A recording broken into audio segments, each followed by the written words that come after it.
America's warriors never quit, never surrender. They fight, fight, fight, and they win, win, win. That's what we do. We win battles. As you know, today is not only Veterans Day, but it's my proclamation that we are now going to be saying and calling Victory Day for World War I. Victory Day. You know, I was recently at an event and I saw France was celebrating Victory Day, but we didn't. And I saw France was celebrating another Victory Day for World War II. And other countries were celebrating. They were all celebrating. We're the one that won the wars. Welcome back to 45th Perspective, the channel where we take a clear-eyed, unapologetic look at America, her history, and the principles that have made this country the greatest force for freedom the world has ever known. Before we begin, make sure you hit that like button, subscribe, and turn on your notifications so you never miss a new video. And if you want to support this channel directly, to help us keep creating independent, patriotic content free from the influence of corporate media, please visit our Patreon page at patreon.com/45thperspective. You can join for as low as $5 a month, and every single contribution helps us keep America First voices alive. And I said, from now on, we're going to say Victory Day for World War I and World War II. And we could do for plenty of other wars, but we'll start with those two. Maybe someday somebody else will add a couple of more because we won a lot of good ones. But when I see other countries celebrating Victory Day, I watched it. I watched UK, I watched Russia. They were celebrating Victory Day, World War II. And I said, we got to have a Victory Day. Nobody even talked about it in our country. But from now on, we're going to be celebrating Victory Day for World War I, for World War II, and frankly, for everything else. Strong. Now, let's talk about today's speech, one that truly speaks to the heart of what it means to be American. On Veterans Day, the speaker declared that from now on, America will not only celebrate Veterans Day, but will also officially recognize Victory Day for both World War I and World War II. It's a simple yet powerful statement, one that cuts deeper than most people might realize, because behind those words is a reminder of who we are as a people. A nation that does not surrender, a nation that has stood up to tyranny time and time again, and a nation that has not only fought for itself, but for the freedom of millions around the globe. Let's unpack what this speech means, why it matters today more than ever, and why reclaiming a sense of victory and pride in America's history is something that should unite every patriot. Main reaction: around 2,400 words. When I listened to that speech, I felt something that's been missing in American public life for a long time. Unapologetic pride. The kind of pride that doesn't need to be justified or watered down. The kind of pride that recognizes that our victories, our sacrifices, and our determination have shaped the modern world. Think about it. The United States fought in two of the deadliest wars in human history, World War I and World War II, and not only helped bring them to an end but did so while liberating entire continents. Millions of Americans risked and gave their lives to defeat tyranny, fascism, and oppression. Yet somewhere along the way, our culture became uncomfortable with celebrating victory. We started replacing confidence with apology. This speech reverses that mindset. It's about reclaiming a sense of purpose, reminding Americans that being victorious isn't something to hide. It's something to honor. And not just as history, but as a living identity. When the speaker said, America's warriors never quit, never surrender. They fight, fight, fight, and they win, win, win. That wasn't just rhetoric. That's the American spirit. The same spirit that built a country from nothing but determination and faith. The same spirit that landed men on the moon, and the same spirit that has defended freedom from Europe to the Pacific. And yet, if you look around in today's political and cultural climate, you'll notice how rare it's become to hear leaders speak like this. Too often, politicians talk about America as though it's a problem to be managed instead of a nation to be proud of.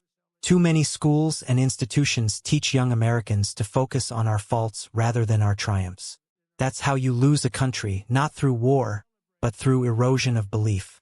Declaring a Victory Day is symbolic, yes, but symbols matter. They shape how people think about their nation and their heritage. Other countries have understood this for generations. France celebrates its Victory Day. The United Kingdom celebrates theirs. Russia celebrates Victory Day every year with massive parades. But the United States, the nation that turned the tide in both world wars, has quietly skipped over that kind of commemoration. Why? Because somewhere along the way we became hesitant to celebrate ourselves. We started worrying that taking pride in our victories might offend someone. That's not humility, that's cultural amnesia. When the speaker said, "We're the ones who won the wars," that's not arrogance. It's fact. And acknowledging that fact doesn't take anything away from our allies or from the sacrifices made by others. What it does is reaffirm that without the United States, the 20th century would have looked very different and far darker. Our soldiers didn't fight for conquest. They fought for freedom. They crossed oceans not to claim land, but to liberate people. No empire in history has ever done what America did, to win wars and then rebuild the very nations we defeated.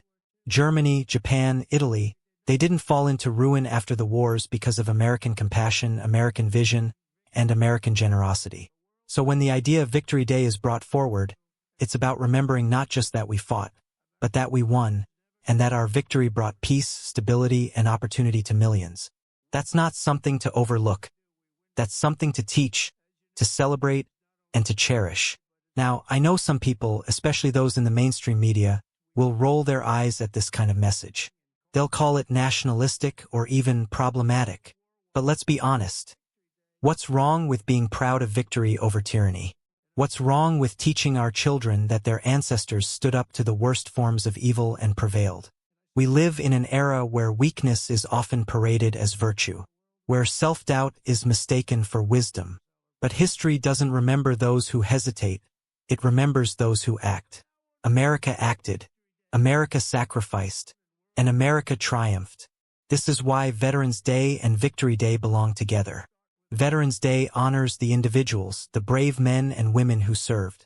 Victory Day honors the outcome, the triumph that their service made possible. One celebrates the people, the other celebrates what they achieved.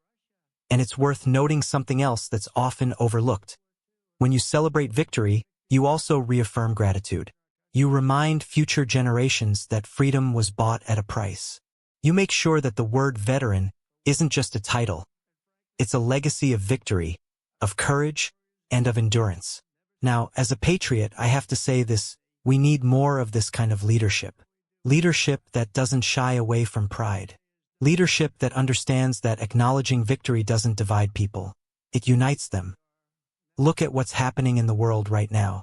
We're seeing rising global instability, threats from authoritarian regimes, and internal division at home. This is exactly the time to remind Americans that we are capable of greatness when we stand together. Declaring Victory Day isn't just about the past. It's about setting a standard for the future. The idea that America will always strive to win, not because we love war, but because we love freedom.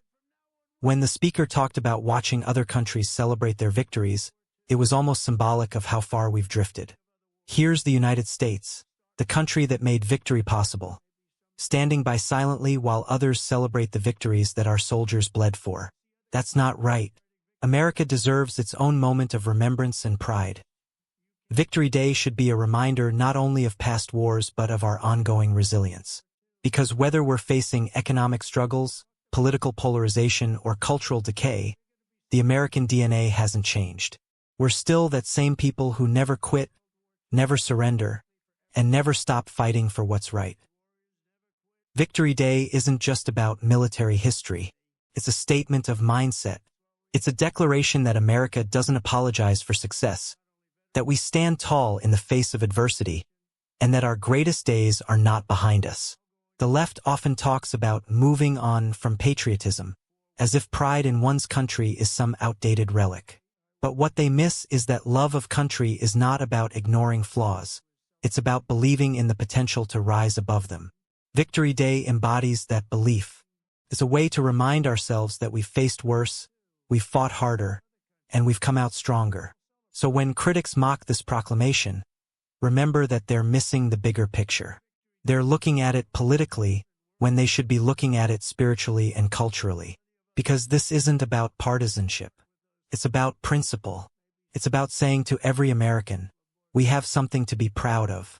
Every generation needs its reminder of who it is. Ours has been distracted by noise, by media narratives, by division, by cynicism. But deep down, the heart of America still beats strong. You can hear it in our veteran stories, see it in our flag, and feel it every time someone stands up for what's right, even when it's not easy. That's the spirit this speech rekindles. It's not boastful. It's grateful. It's not arrogant. It's confident. It's not about rewriting history. It's about reclaiming it. And honestly, I think this should only be the beginning, because America has many victories worth remembering.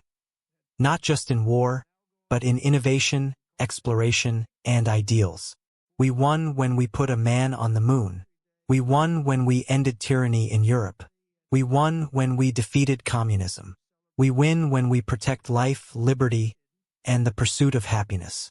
Those are victories too, and we shouldn't be afraid to celebrate them. Let's bring back a culture that honors achievement instead of apologizing for it. Let's raise a generation that looks at the American flag and sees hope, not guilt.